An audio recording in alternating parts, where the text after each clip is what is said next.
இன்சல்ட்னா ஒரு மாதிரி அவமானப்படுத்துவாங்கன்னு கூட வச்சுக்கலாம் இல்லையா, அப்படி பண்ணுவாங்க. அப்போ நம்ம ஒண்ணு புரிஞ்சுக்கணும் சார், நம்மை மக்கள் அவமானப்படுத்தும் பொழுது நாம் அமைதியாக இருக்கும் போது மட்டுமே வெற்றி நம்மை தேடி வரும். இது ரொம்ப இம்பார்ட்டன்ட். நீங்க அவங்க அவமானப்படுத்துறாங்கன்றதுக்காக ஒரு வார்த்தையை கூட பேசக்கூடாது. இது வந்து நான் காந்தியடிகள் மாதிரி பேசுறேன்னு நீங்க நினைக்காதீங்க. இதுல வந்து this is a marketing stuff. ஒருத்தர் வந்து அமைதிப்படுத்துறாங்க, இது அவமானப்படுத்துறாங்கன்னு சொன்னா நம்ம அமைதியா இருக்கணும். ஏன்னா அதுல ஒரு அர்த்தம் இருக்குது. அந்த அர்த்தம் நான் சொல்றேன் பாருங்க. என்ன அர்த்தம் அப்படின்னா, நீங்க அவமானப்படுத்துறீங்க, நம்ம பேசாம பேசுறோம். அமைதி என்ன சொல்லுது அவருக்கு நான் சொல்லிட்டு இருக்கேன். இப்ப ஒருத்தர் என்ன அவமானப்படுத்துறாருன்னு வச்சுக்கோங்க, நான் அமைதியா இருக்கேன். நான் வந்து அமைதியா இருந்தா அது அந்த அமைதியே என்ன அவங்களுக்கு சொல்லும்னு சொன்னா, கால நிர்ணயம்னு ஒண்ணு இருக்குது லைஃப்ல. புரிஞ்சு வச்சுக்கோங்க. இது கால நிர்ணயம்னு ஒண்ணு இருக்குது. எதுக்குமே ஒரு டைம் வரும். ஓகே, நீங்க நியாயமா இருந்தா, உண்மையா இருந்தா, நேர்மையா இருந்தா சத்தியமா ஒரு டைம் வரும். அப்போ அந்த உங்களுடைய அமைதி என்ன பேசும் அப்படின்னா, அதாவது நீங்க வந்து இப்போ பேசிட்டு இருக்கீங்க, நீங்க பேசுங்க. பட் ஒரு நாள் ஜெயிக்கும் போது கூட நான் பேச மாட்டேன். அப்ப கூட என்ன பண்ணக்கூடாது, ஜெயிச்சதுக்கு அப்புறம் கூட அவங்க கிட்ட போயிட்டு அன்னைக்கு நீ அப்படி சொன்ன, இப்படி பார்த்து இப்ப கம்பெனி எப்படி இருக்குது இப்படிதான் சொல்லக்கூடாது. அவங்க சொல்லுவாங்க அந்த விஷயத்த. எப்படி சொல்லுவாங்கன்னா, அன்னைக்கு வந்து நான் உன்னை அவமானப்படுத்தினேன், நீ அமைதியா இருந்த, அந்த அமைதிக்கான அர்த்தம் இப்ப எனக்கு புரியுதுன்னு சத்தியமா அவங்க சொல்லுவாங்க. இது எனக்கு பல தடவை நடந்துச்சு லைஃப்ல. சத்தியமா சொல்றேன் சார், என்னுடைய லைஃப்ல நிறைய தடவை நடந்தது இது. ஏன்னா உங்களுக்கு தெரியாது, 2000வது ஆண்டுல பாத்தீங்கன்னா 1999 2000ல நான் வந்து சொன்னேன், நான் வந்து ஒரு 5 பிஜி டிகிரி முடிப்பேன், 2010க்குள்ள 5 பிஜி டிகிரிஸ் முடிப்பேன் அப்படின்னு நான் சொன்னேன். என்னுடைய மக்கள், என்னுடைய ஃப்ரெண்ட்ஸுக்கு சொன்னேன். சிரிச்சிட்டாங்க என்ன பார்த்து. பேசலையே நானு, ஒரு வார்த்தை பேசல சார், சத்தியமா பேசல. அப்புறம் பாத்தீங்கன்னா 2010க்குள்ள BA English, MA English, MA sociology, MA journalism mass communication, அது படிச்சு நான் முன்னாள் தேர்தல் ஆணையர், இந்திய தேர்தல் ஆணையர் கிருஷ்ணமூர்த்தியை நான் இன்டர்வியூ பண்றதுக்கு என்ன செலக்ட் பண்ணாங்க சென்னையில வேர்ல்டு யூனிவர்சிட்டி சர்வீஸ் சென்டர்ல.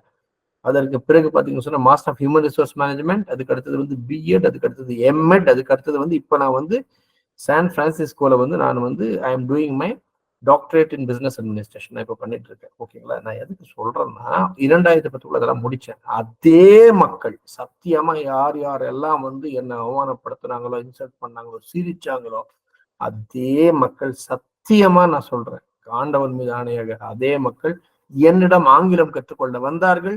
ஏன்னா 1999 2000 இங்கிலீஷ் பேச தெரியாது எனக்கு, சரிங்களா. நான் வாழ்க்கையில காலேஜுக்கே போனதில்லை. நான் இப்ப சொன்ன இல்லைங்களா, இந்த டிகிரி எல்லாமே கரஸ்பாண்டன்ஸ். ஓகேங்களா, நான் வாழ்க்கையில காலேஜுக்கு அடி எடுத்து வச்சவனே கிடையாது. ஸோ எல்லாமே வந்து இப்ப நான் சொன்ன இல்லைங்களா, விவேக் சக்கரவர்த்தி சார், நான் இப்ப இந்த மாதிரி பயிற்சிகள் தான் எங்களுக்கு வந்து ஒரே ஒண்ணு சார், எனக்கு தெரிஞ்சது வாழ்க்கையில ஒண்ணுதான், பயிற்சி பயிற்சி பயிற்சி. பயிற்சி தான் என்னை உருவாக்கியது. ஜேசிஐ என்கிற ஒரு மிகப்பெரிய ஒரு சாம்ராஜ்யம் அது.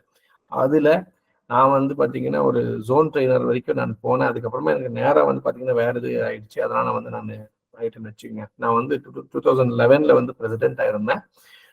அப்புறம் வந்து ஏபிள் அப்படின்னு ஒரு programme, academy of business leadership excellence அப்படின்னு சொல்லிட்டு, அது வந்து மலபார் பேலஸ் அப்படின்னு ஒரு ஹோட்டல்ல கேலிகட்ல நடந்தது. அதெல்லாம் நிறைய கத்துக்கிட்டோம். ஸோ பயிற்சி தான் எவ்ரி திங். அப்ப நான் என்ன சொல்ல வரேன் அப்படின்னு சொன்னா, நான் என்னுடைய அன்றைய அமைதி 2000வது ஆண்டுல வந்து என்னுடைய அமைதி, ஈவன் நம்ம என்னுடைய கோச்சிங் செஷன்ஸ்ல கூட நிறைய பேர் நான் வந்து போகும்போது நம்ம ட்ரெஸ்ஸிங் இதெல்லாம் பார்த்து நிறைய பேர் அவமானம் பண்ணிருக்காங்க.